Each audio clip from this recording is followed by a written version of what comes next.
Well, hello everyone.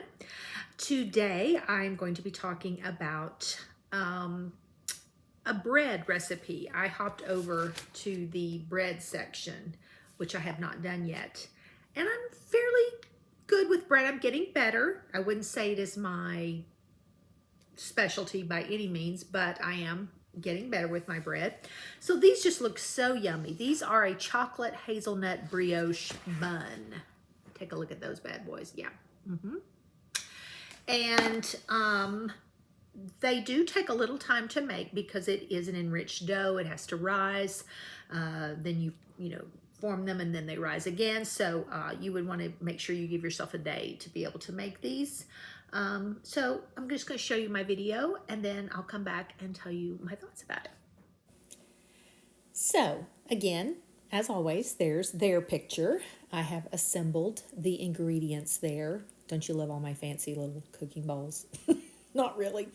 This recipe called for me to put some milk powder in a pan and brown it. So I thought that was an interesting step to do because you're going to use liquid milk as well. But this is just milk powder that you're going to just stir until it turns nice and golden, which you can see it has.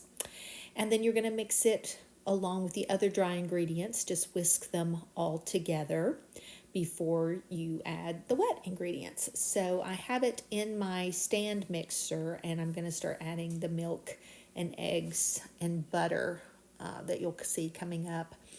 And you can make a little well there in the center of the flour mixture if you want.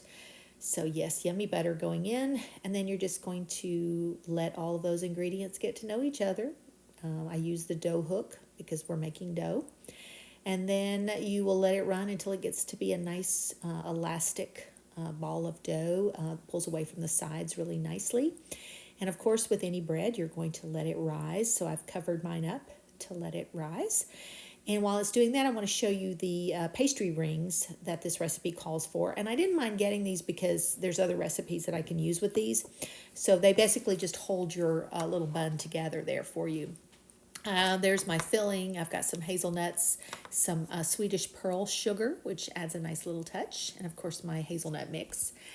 So my dough is ready. I've rolled it out into this nice big rectangle, squarish rectangle, and I am putting the hazelnut spread just on the top half. Oh, doesn't that look yummy? And then I'm going to sprinkle the hazelnuts over that as well. So you're going to fill that up with all of those yummy hazelnuts, and then you're going to take the bottom half that doesn't have the chocolate on it and fold it up over the chocolate to make a nice rectangle. And I cut the sides as well to give it a nice neat edge. And then I just measured equal widths. It tells you in the recipe what to do to cut the strips. And so I'm just taking my little pizza cutter and going up all of those little cuts that I made to get all of my strips. I think this makes 12 total. And of course I'm doing this with one hand, but I'm just rolling each of those little strips up into a nice tight roll.